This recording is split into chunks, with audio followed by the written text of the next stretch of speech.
Shut up and sit down.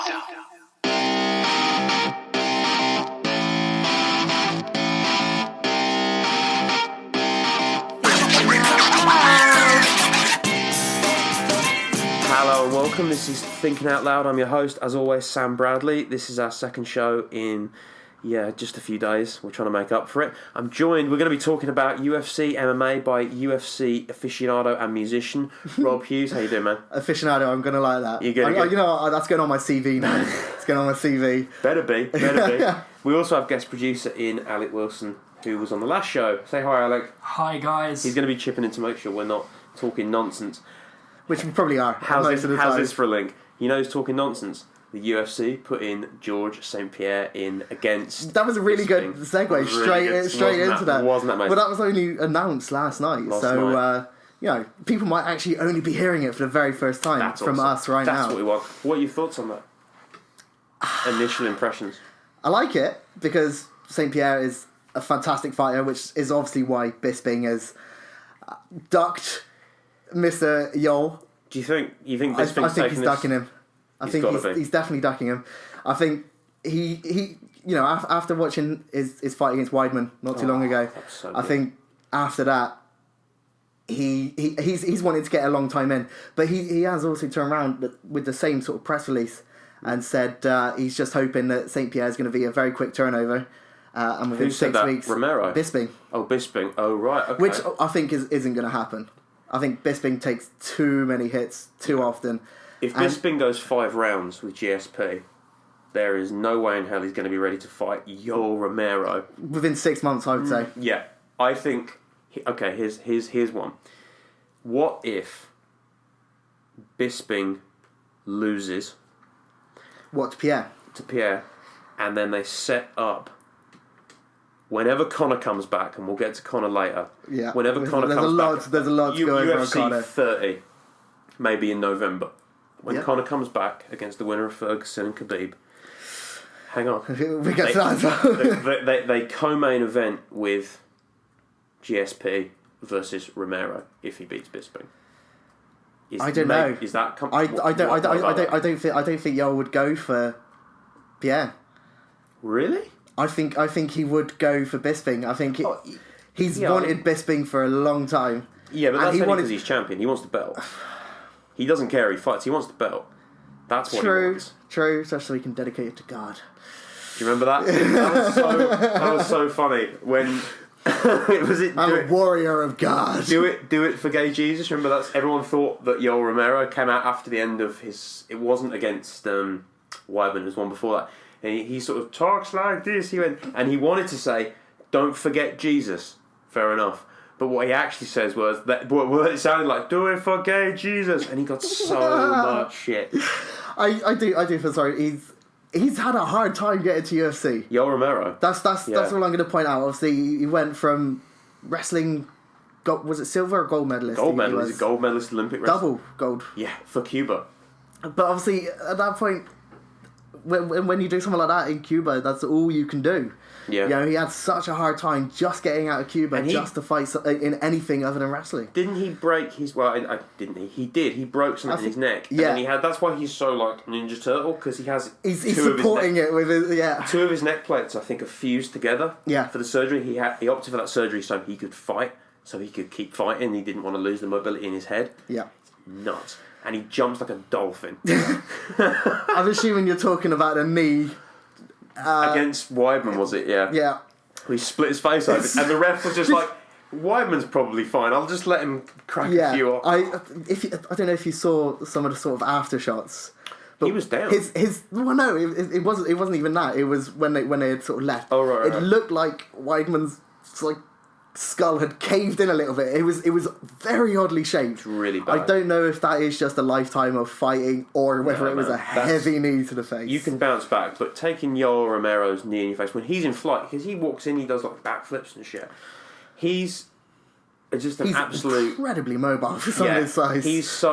He's probably the most mobile fighter of his size. First of all, second of all, he's got that really good combination of takedown defense and takedown offense. So you're only going to go to the mat. Well, that's the thing. When you're going against a wrestler, it's as soon as you're on the bottom, you're screwed. Yeah. Unless you are a top ranking jiu-jitsu expert. Yeah. You are going to struggle. Yeah. Because, you know, although he's within the same weight limit as everyone else, I think the sheer pressure that he can doesn't apply matter. It's not just about makes size. him feel so much heavier.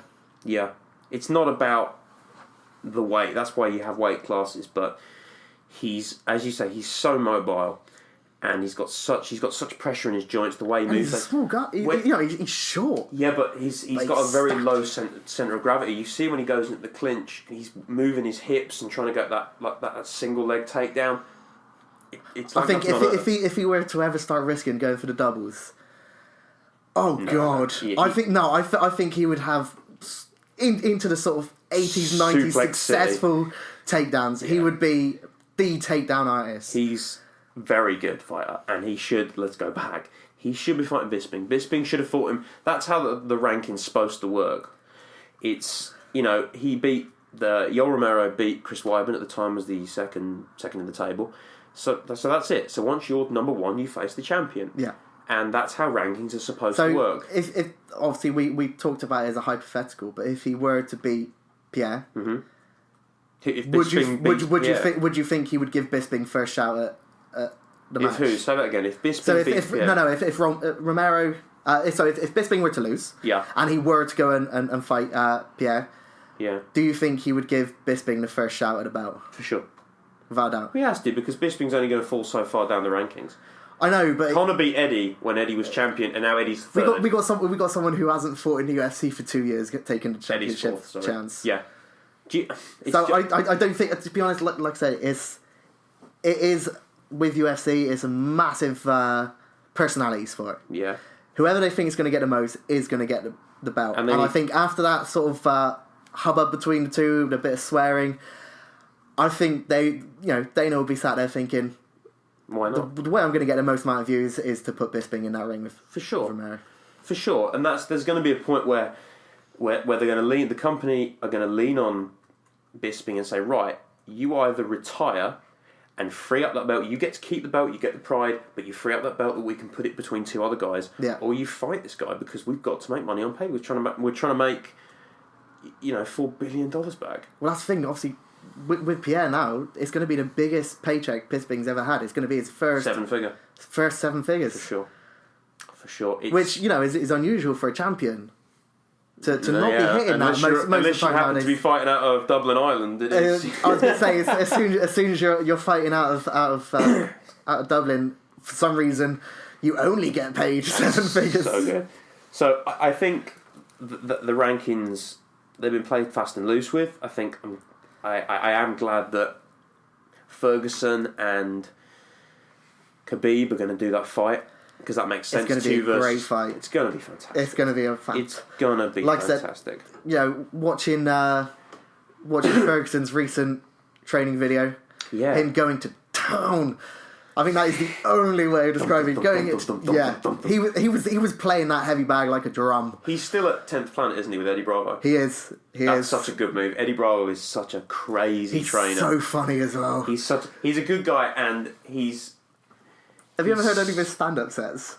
Yeah, my God. He's a crazy guy.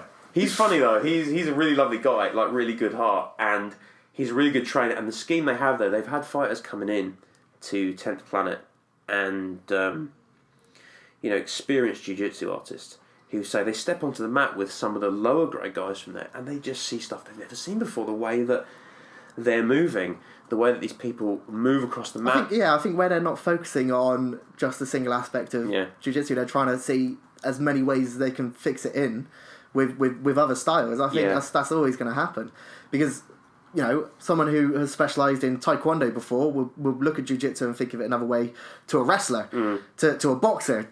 So I think when you go into an MMA gym as a sort of a specialist artist, you're gonna see stuff that you would never thought of. Yeah. Even if you've been in that field for quite some time. You could be the Gracie brothers themselves, and you'll still see new ways of people doing it. Yeah, I totally buy that. I think that's one of the greatest things about mixed martial arts, is that you have, like you said, you could send 3 people to a jiu-jitsu camp. One of them could be a boxer, one of them a wrestler, one of them be a kickboxer. That is a particularly potent combination, though. Just a bit. And they'll all have a different take on that style. So you get such a wide variety of fighters. Definitely. It brings us nicely. In fact, no, we'll stick on Ferguson for a second. Because I was watching some of his old fights, and he's got such an offensive takedown defence. And if you try and take him around the middle... He's going for strikes the whole time. He's going for strikes, so you have to avoid that on the way in. So inevitably, because he's punching high, he's punching the chin, you have to go low to get that takedown. And then when you go low, he has this really cool trick of he'll drop his arms and he'll get you around your sort of your chest and force you, because your arms will be up around his waist. He forces your arms above your head where you already don't want to be because your centre of gravity's off, and he drops down into the arse choke. Yeah. The arse. There's no way that you can say it doesn't sound like arse. The darce choke, right? Yeah. And he drops it down into the darce choke, and he submitted. Was it Gleason? I think he submitted for the first time in Gleason's career. I have it written down. I have it somewhere as well. Gleason Thibault. He submitted it, and it was the first time Gleason had ever been submitted. Yeah. In his career. But nowhere. like I said, I think the problem with UFC is its sheer popularity. I think it is now becoming really saturated with so many different mixes and combinations. But I think Ferguson has a great style in himself. Yeah. That I think even a lot of the new people coming in, I think he could still hold his own. For sure. Like Swanson. And surprise. Yeah. That's the best part about him. He's so mobile when you get him on the ground. That's why I think if Khabib does inevitably take this to the ground, he will. But I don't think. I think he'll go early. Why? To avoid Ferguson striking. Khabib strikes like a freak. He's got. Yeah, I know. He's got great strike defense, but when he gets hit, he quite often gets hit hard. Who, Khabib? Yeah. Yeah. Well, we saw that in the Michael Johnson fight and Dos Anjos. Yeah. Obviously, he came back for a fantastic win. And I was saying to you off there. But the only way you managed to get back to that win was taking him to the ground, locking up that right arm, and pounding him. Yeah, and if Rafael Dos Anjos doesn't take him down, you said then he got cracked and he got wobbled, but he came back. My opinion, I've boxed a bit. If you have it in you to come back after you get cracked, you didn't get cracked hard enough. And that's the thing. That's the thing people say with Conor. It's like Conor can level anybody. Conor could level anyone in the division if he just has the chance to land that left. I would agree with that, but I think a lot of the problem is when people crack them hard and they start swaying them. I think where a lot of people have seen these big comebacks, they're always tentative to go in for the full impact that they could have taken from that. Unless you're Ronda Rousey. Unless you're... Oh, God. Sorry, was that really you get hit and she just carry on getting hit. That was the most embarrassing 10 seconds. She got cracked. You watch her legs. She was so confident in her striking as well. Yeah, but she shouldn't have been fucking expendable. Well, yeah, she got... You know what, I'm not one to judge because I'm a big guy, but... She put on a lot. I think she struggled with weight cutting. Yeah, for sure. If she went in there off the back of a water cut, for example, to get the last of it down, it's not unreasonable to say that some fighters struggle to make weight. There's not as many divisions in the women's. Well, and now you can't use IV bags for recoveries. Now you can't use IV bags. Well, unless you're.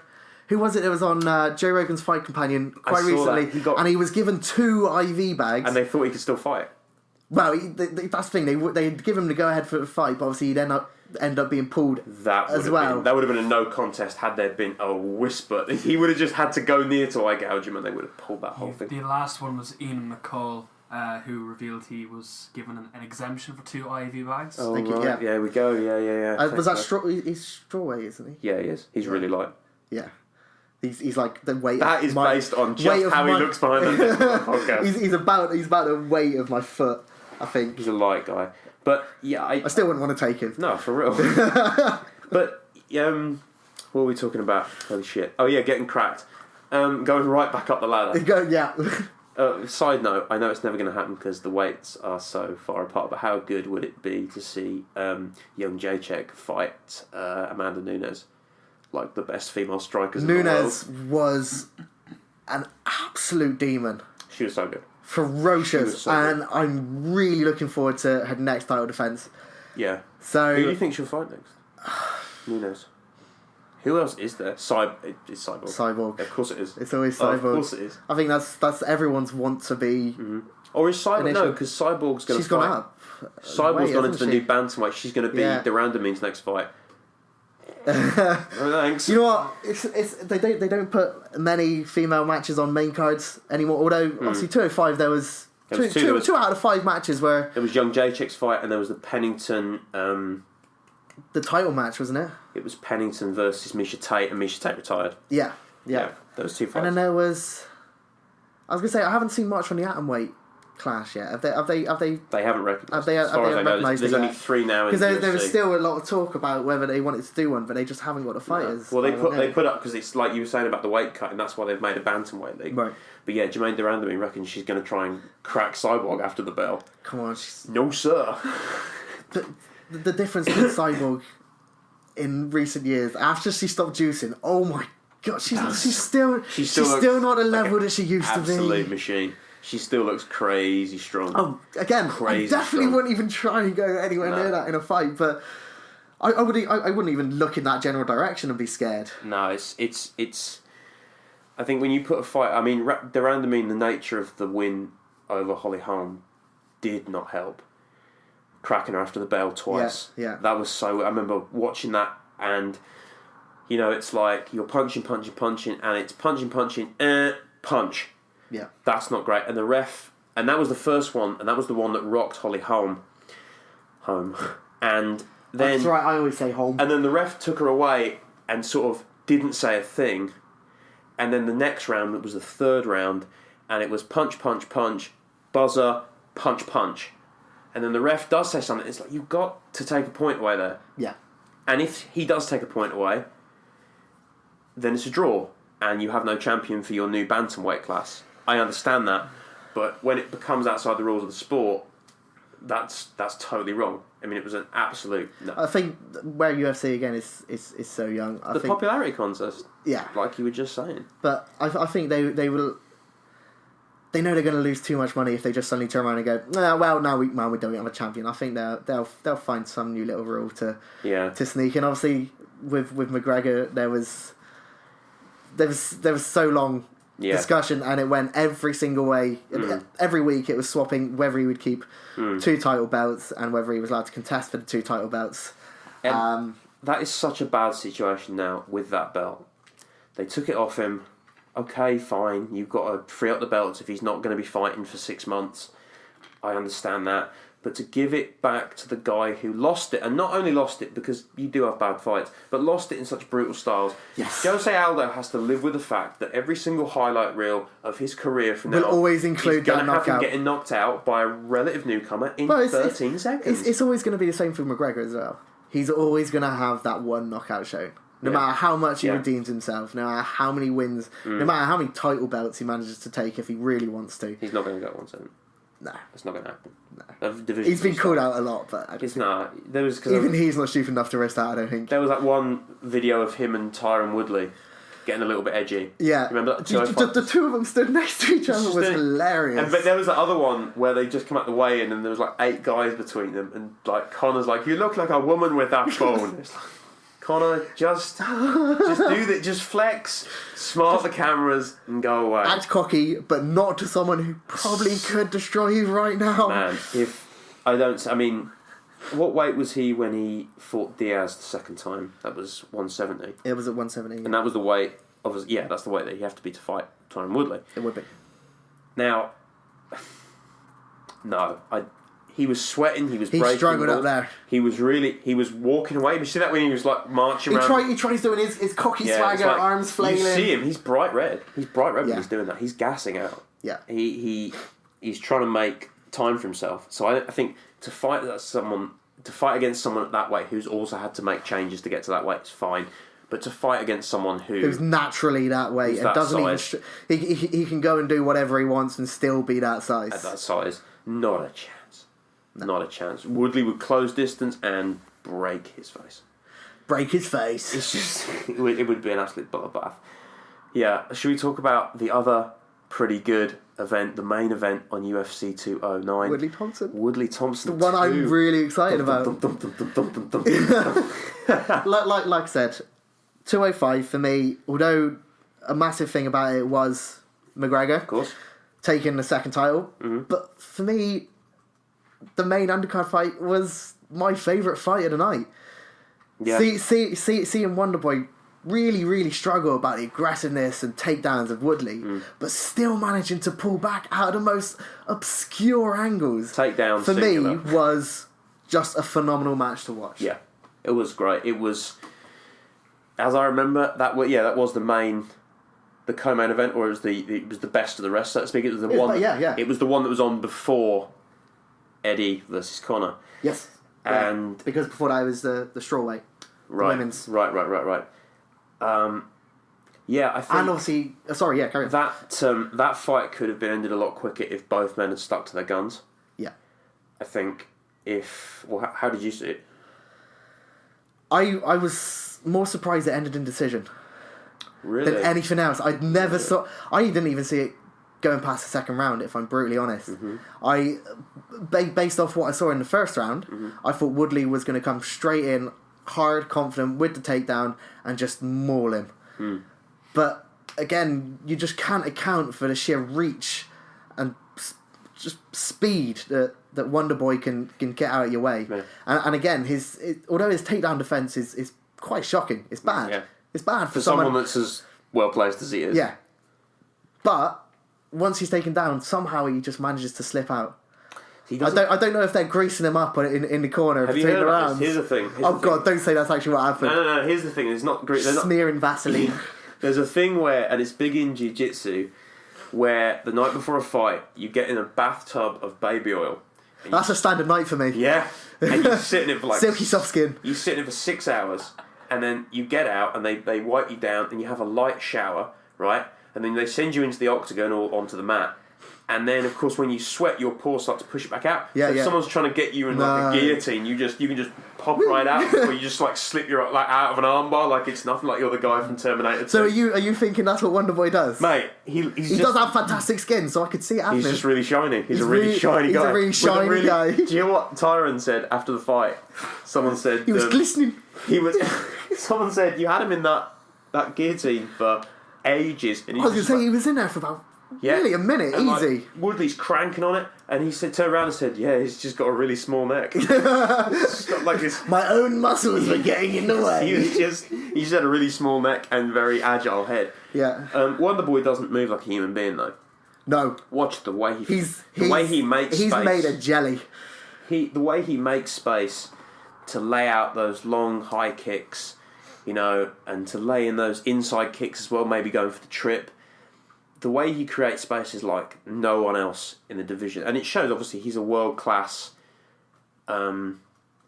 He's a world title winning kickboxer, and it shows. And definitely a UFC champion in the making. Do you think he could? Maybe not this year, but I think. Well, he's going to have to beat Woodley to get that belt. No one else in that division's taken that belt off Woodley. Definitely not. Not with all the pressure from Woodley to represent. If in my head, then the only thing I can see is possibly a Woodley Thompson 3. Nah, for real, that's not going to happen. It's going to end this. They won't want to carry this out. True. They're going to want a winner, and they're not going to want to fight each other because people don't fight like Conor. So it's not like 4 months, 3 months. We're going to see this fight again. 2 weeks. Yeah, exactly. They're not going to want to carry this out. They're going to want to. They're both men are going to want to put this to bed. Because Woodley wants to end any question over whether he's a good champion, and Wonderboy wants to be champion and wants to be able to pick and choose his opponents. He's in that part of his career. Do you think? I think is there after the shock he went through last time, yeah. I think Thompson will come back with a fantastic strategy for it. I'm going to put it 60-40 personally on Thompson. That's amazing. That's the most faith I've heard from anyone in Thompson's belief. I'm a big fan. I like his style. The way really like his fight style. He's got really good takedown defense as well. Well, Sorry. He's rubbish when he's rubbish. He's rubbish at staying up, but he's great when he's down there. That was me saying something that was not only totally wrong, but also totally wrong and presented like a fact after you contradicted it about Fake 2 news. minutes ago. You just trumped me. You fake news me. What I meant to say was he was going to need to have a good takedown, fantastic takedown. And I think that's what I think he's going to be working on that more than anything. The difference is 91.89% defence in Woodley's favour. Right. We've got 78.57 in Thompson. So quite a gap. It's not great if you're going for a belt. That is not great. In terms of height, weight, everything else, pretty evenly matched. Yeah, they're basically the same fighter in terms of body makeup. The way that Tyron Woodley is going to go into this fight is almost certainly going to be, remember that thing you did in the first round? Do it. Keep doing that. Yeah. Because that was the only time. That was when they think he broke Wonderboy's nose. Remember that? Because he got. I was going to say, wasn't there suspicion of an ankle? No. Well. He threw him down, and he got the takedown, and he went straight into the ground and pound, and he hit him with. It was fine. It was a 1-7 elbow. Because you can't. You can't do it. It was a 1-7 elbow, but it cracked straight across Woodley's head, and you see Woodley's head just snap back, and then. But he somehow, maybe he's got a really tiny head, he can cover it with his hand. It's the baby oil. He came back out, he slipped out like a lizard. You're never going to catch me. You know what? I kind of hope he said that in the middle of the fight, in that exact voice as well. Do you know who? I think that is a great way to mess your opponent up. Is you're never going to catch me. Do you know who does that? What's her name? The female young Jacek. She does that. You watch when she fought. What was her name? Kowalski. I know. I'm saying 205. At 205. You could see it when they went into the clinch. Yeah. She was whispering shit in her ear and just. I was going to say, she goes for the psych out. She goes for the psych out. I'm going for basketball here, but she's gone for a psych out. She wants it. That's the only way she's getting a point. Mate, if it works for you, it's all part of the thing. They think that's, again, tangent off the tangent. That's why Good at this. When Garbrandt dropped Cruz, there was a lot of trash talk because of all the camps and whatever else. But it didn't really faze Garbrandt because he said, I grew up fighting on the streets. You talk to each other, you took smacks to each other every day. He just let it go. That's 50% of the fight for him. That's fantastic, yeah. But if 50% of your fight plan, if you're Dominic Cruz, is to mess him up in the head. So it's not going to work, son. So let's go back up to the women's fighters and then back up to Woodley versus Wonderboy. Yeah. I think like I've said, Woodley's going to need to stick to it. Woodley's going to need to commit to something because the thing with kickboxers, and Alec and I had this conversation a little while ago, was I asked Alec, between a boxer and a kickboxer, who's more easily hit? And we got to the thinking it's probably a kickboxer because a kickboxer has to fight more open. They can't keep the guard up because they can't. They got to keep the legs free. If you whereas normally with boxing, you can tuck yourself in and just power out with the top body. You can't do that if half your power's down below. So that tells me that Woodley needs to get in, take that room. He needs to go in, take the room because he's definitely not got to reach on his side. He's got to get in, and he's got to get in fast. He's got the power. Woodley has the power, but you watch when Thompson creates space. He'll swing one of his hips round. He's got weird snaky hips. He'll swing one of his hips round, and he'll make the space. He'll make the arc that he needs to throw the kick. If Woodley can just step straight into that space, force him across it, take the middle of the octagon. For Christ's sake, you're a defending champion. Yeah. Take the centre of the octagon. Just keep. As far as I'm concerned, he shouldn't be any more than a metre away from that centre. Exactly. At any time. Just keep forcing. You saw him do it in the first match, where early on he was pointing to where he was going to put Woodley to sight, and he said, "I'm taking you that way." And Woodley couldn't get, and that's when he got cracked. They went into the clinch. Yeah. Woodley took him down. If Woodley can do that for 3 rounds, he's got him because he will just get tired. Woodley will start checking those weak inner leg kicks because that's all. Wonderboy will be able to throw. Yeah. Checks them, trips him, takes him to the ground. Do you think we're going to see more of Wonderboy trying to play the ground game? Because obviously towards I think it was round 3. Yeah. The last match, he was going for the ankle lock. He's quite heavy. He was really pushing it. He was losing the fight at that point. He was really losing the fight at that point. So he had to do something. Yeah, for sure. I don't want it all to be on the ground. I do want to see Wonderboy. No, there's going to be a lot of striking. I think in the welters, I think Wonderboy does have the highest strike ratio of anyone. I think Woodley's. I might need to get Alec to fact check that a little bit, but I think Woodley's not that far behind. Woodley must. But if it becomes a striking game, that reach is going to come in far too much.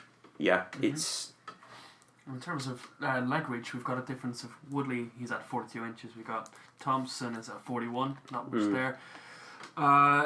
Pretty evenly matched in terms of arms. 74 for Woodley, 75 inch for Thompson. Yeah. So It's that extra inch does come in massively. especially when who had the extra inch?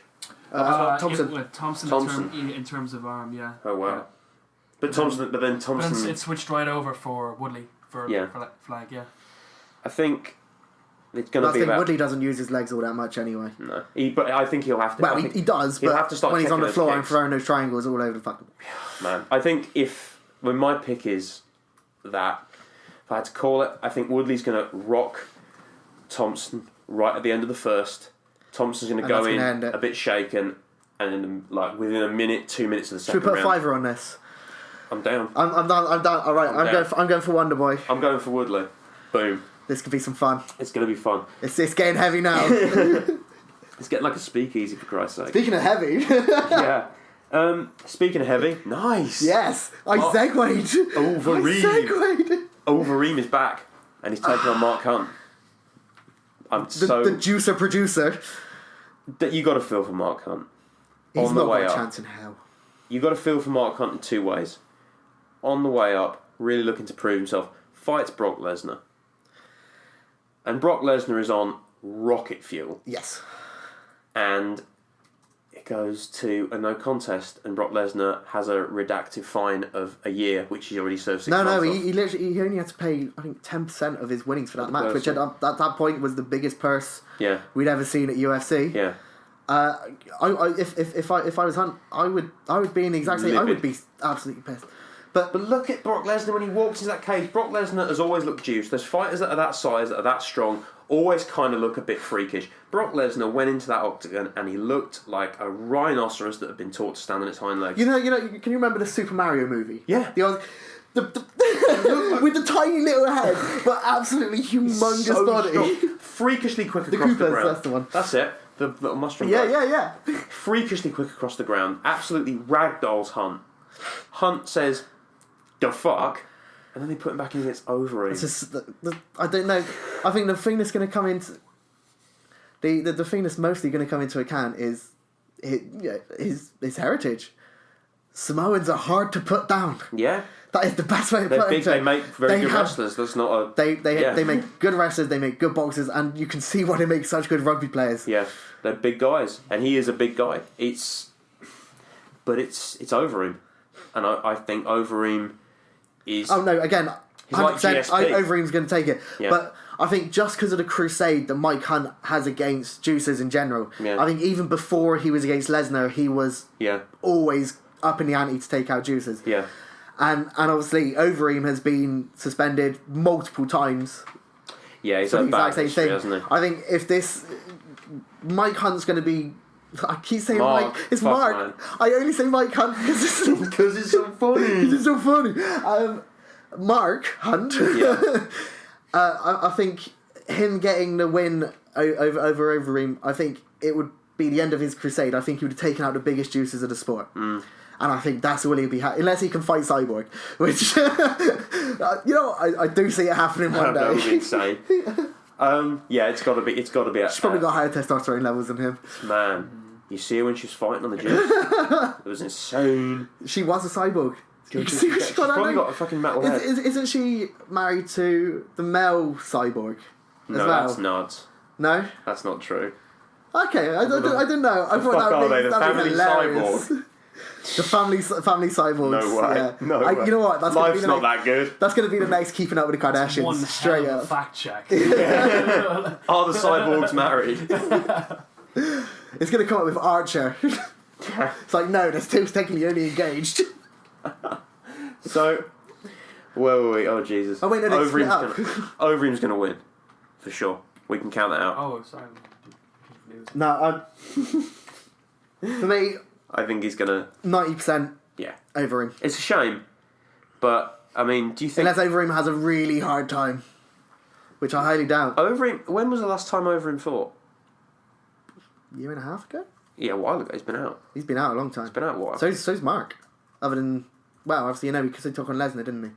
Yeah, but that was 200, that wasn't it? Yeah. That was the one that was early last year. That was the one where Conor decided not to Always do back press. to Conor with you. I know, right? We're going to really nerd out. It's like you like him. I do like him. he got 2 belts with his hands behind his God, when back. you just marry him. You would if you could. I would. If he's out there, if he's listening. There you go. I'm sure he is. That point's just totally fallen out of my head. Well done. No, that was the fight when Conor decided not to do press. And got bumped which from is the card. really unusual for him. At that point in his career, I can see why he might. I don't know. Who was he supposed to fight at that? I've got it written down somewhere. Which card? Who was... 200 was the Diaz rematch. The Diaz rematch, that's alright, we got it out. So that was the Diaz rematch? Yeah. Well, I can see why he would want to postpone that. I can see... Even if it wasn't his intention to get pulled from the card... I think even from the very beginning, I think after... He's that sort of one where he doesn't lose to the same person twice. No. Who does Conor fight next? After... Well, again, this is who he's going up against, either Khabib or Ferguson. But I mean after that. Say he wins. Do you think he might finally give Diaz that call? Yeah, he will. If he beats Khabib... Only for one way. His entire press is going to be, this time it'll be 12 seconds. Yeah, for sure. Sorry, Alec, the resident Irish guy with the terrible accent. He's heard it millions of times. What I think is... Leave my cousin alone. If he beats Khabib, then there's only 2 or 3 fights that he logically has left. Unless he just wants to stay up at a heavier weight. I don't think he'd go up weight. I think he'd stay where he was. Yeah. I think if he's going to sit on a division, he'll sit on 155. Yeah. Because that's where he's best. He's most confident. That's where he's most confident. That's where he came in at. It makes sense. Well, no, sense. because he had... he had one at Feather.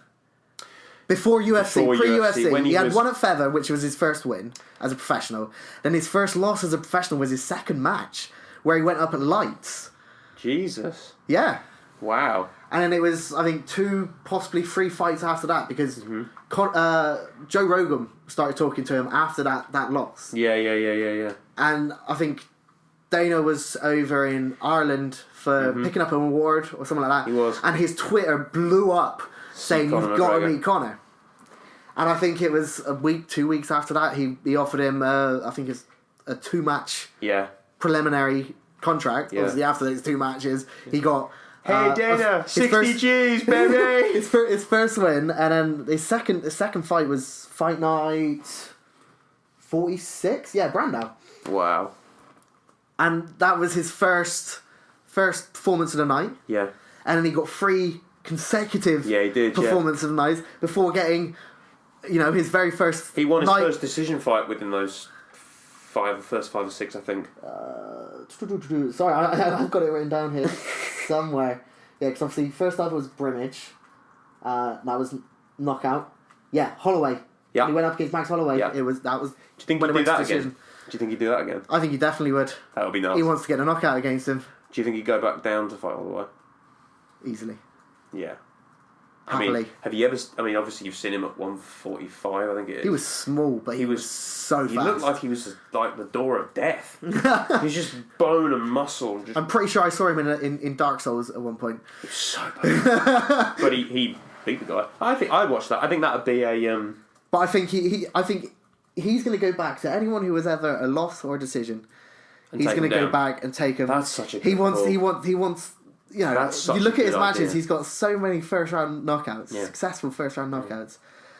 I think he's going to want to take every single opponent he's ever had to first round knockout. And he can do it, and I could totally see him doing it. Yeah. And you know what? I think he could do it in the next 2 years. For sure. He's got such a fast turnaround. Once his baby's out of the way. Without having to resort to CBT. Yeah, and that's the thing. Because he turns around these fights, and he can turn them around purely because, as he said with Alvarez, I came out a couple of weeks later, not a scratch on me.